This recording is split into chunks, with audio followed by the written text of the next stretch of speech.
Keir Starmer has just done the unthinkable.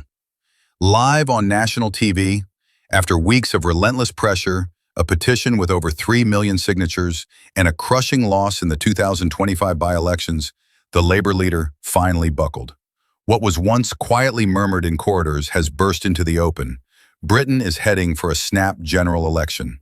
This isn't spin. This isn't political theater. This is the breaking of a promise. Starmer, who once swore he'd serve a full term, whatever the cost, has now given in to the public fury sweeping the nation. With one statement, broadcast live, he reversed course and shocked even those closest to him. The petition he once dismissed as noise has changed British politics. Outside Parliament, crowds erupted. Reform UK cheered. Labour plunged into disarray. It began with a simple question: will you resign if you lose? Back then, Starmer smirked and said no. Now, after a brutal landslide defeat in the local elections, with Labour losing dozens of councils and Reform UK surging, that smirk is long gone. Visibly pale, Starmer took to the podium. His voice trembled as he declared, "The public deserves a fresh choice." To some, it sounded like humility. To most, it felt like desperation. For months, Starmer shrugged off the critics. The viral petition, signed by millions, was labeled a stunt. But inside Labour, panic spread. Approval ratings sank. Working-class voters didn't just feel neglected, they felt betrayed. Just half a year ago, insiders expected an easy path to Downing Street. Now, Labour is in freefall.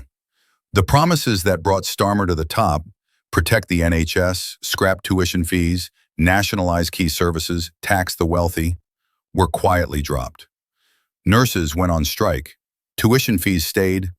Public ownership was called unaffordable. Taxing the wealthy? Too ideological. Longtime Labour supporters watched with growing anger as Starmer shifted to cautious centrism. Then came the petition.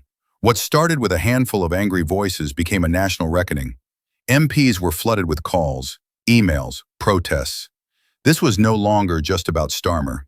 It was about holding power to account. Meanwhile, Reform UK gained ground in Labour's former heartlands. The voters Starmer promised to stand for? They didn't just protest, they walked away. Local elections confirmed the change. Communities that had stood with Labour for decades turned their backs. For them, Labour no longer listened. When Starmer appeared on television to call a snap election, few saw leadership. They saw surrender.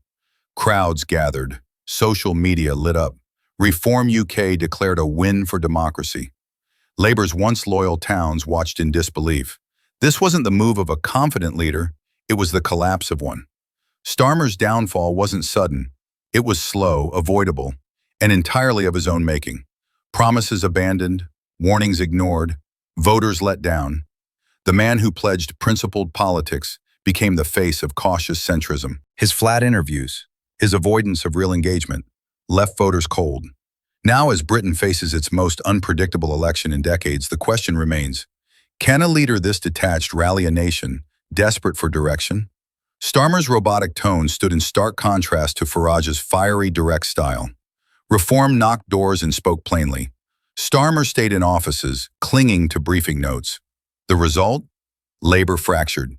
MPs leaked damaging files, volunteers walking, donations dried up. The petition became a symbol of collapse. Starmer stayed silent, hoping the storm would pass. It didn't. Then on live television, eyes heavy, voice strained, Starmer finally said, "We will go to the people," but few called it leadership.